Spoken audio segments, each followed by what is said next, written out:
আইন প্রণেতা এবং পার্লামেন্টের সদস্যদের কড়া বিরোধিতার মুখে অবশেষে সামরিক আইন জারির আদেশ প্রত্যাহারের সিদ্ধান্ত নিয়েছেন দক্ষিণ কোরিয়ার প্রেসিডেন্ট ইউন সুক ইউল। মন্ত্রিসভার বৈঠকের পর এই আইন প্রত্যাহার করা হবে। তিনি বলেন, পার্লামেন্টের সিদ্ধান্তকে আমি সম্মান জানাই এবং মন্ত্রিসভার বৈঠকের পর এই আইন বাতিল করা হবে।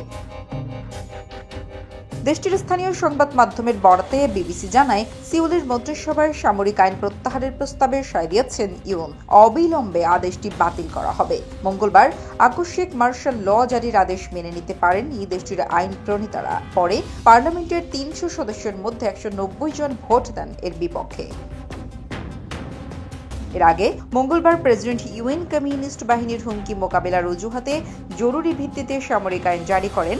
জাতির উদ্দেশ্যে দেওয়া ভাষণে তিনি বলেন, উত্তর কোরিয়ার কমিউনিস্ট বাহিনীর হুমকি এবং রাষ্ট্রবিরোধী শক্তিগুলো দমন করতে সামরিক আইন জারি করছি। এই আইনের অধীনে সেনা প্রধান জেনারেল পার্ক আং-সুককে দায়িত্ব দেওয়া হয়। রাজনৈতিক কর্মকাণ্ড সম্পূর্ণ নিষিদ্ধ ঘোষণা করা হয় এবং পার্লামেন্ট ভবন সহ বিভিন্ন স্থাপনায় সেনা মোতায়েন করা হয়।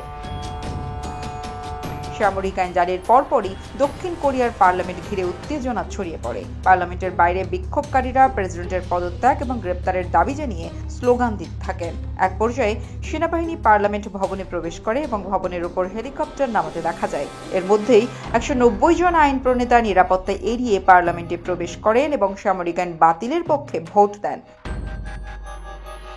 সংবিধান অনুযায়ী পার্লামেন্ট সদস্যদের সংখ্যাগরিষ্ঠ মতের ভিত্তিতে সামরিক আইন প্রত্যাহার করা সম্ভব। এদিকে সামরিক আইন বাতিল হলেও দক্ষিণ কোরিয়ার রাজনীতিতে এই ঘটনায় অস্থিরতা দীর্ঘস্থায়ী হতে পারে বলে ধারণা বিশ্লেষকদের।